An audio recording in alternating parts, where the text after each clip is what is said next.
സമരഭൂമിയിൽ പയറ്റിത്തെളിഞ്ഞ മുനമ്പം ജനത Ernakulam MP Hibi ഈഡന്റെ ഓഫീസിലേക്ക്.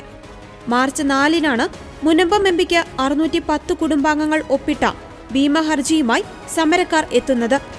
വഖഫ് ബില്ലിനെ പിന്തുണയ്ക്കുവാൻ MP പാർലമെന്റിൽ വോട്ട് ചെയ്യണമെന്ന് അഭ്യർത്ഥിച്ചുകൊണ്ടാണ് റാലിയായി പ്രദേശത്തെ മുഴുവൻ ആളുകളും ഒപ്പിട്ട ഹർജി MPക്ക് മുന്നിൽ സമർപ്പിക്കുന്നത്.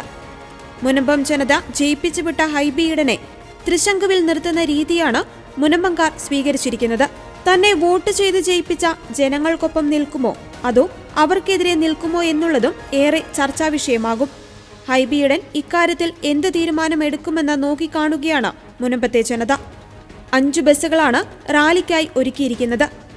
മുൻ പാർലമെന്റ് സമ്മേളനത്തിൽ വഖഫ് ഭേദഗതിക്കെതിരെ പ്രതിപക്ഷം ശബ്ദമുയർത്തിയതിനാലാണ് ഹർജിയുമായി സമരക്കാർ MPയുടെ മുന്നിൽ നേരിട്ടെത്തുന്നത്. സമരം 140-ാം ദിവസത്തിലേക്ക് അടുക്കുമ്പോൾ വളരെ ശക്തമായാണ് മുനമ്പം ജനത മുന്നോട്ടു പോകുന്നത്. ഈ ഘട്ടത്തിൽ പ്രതിപക്ഷവും മുനമ്പം ജനതയുടെ MPയും അവർക്കൊപ്പം നിൽക്കുമെന്ന പ്രതീക്ഷയിലാണ് മുനമ്പത്തെ തീരദേശ ജനത.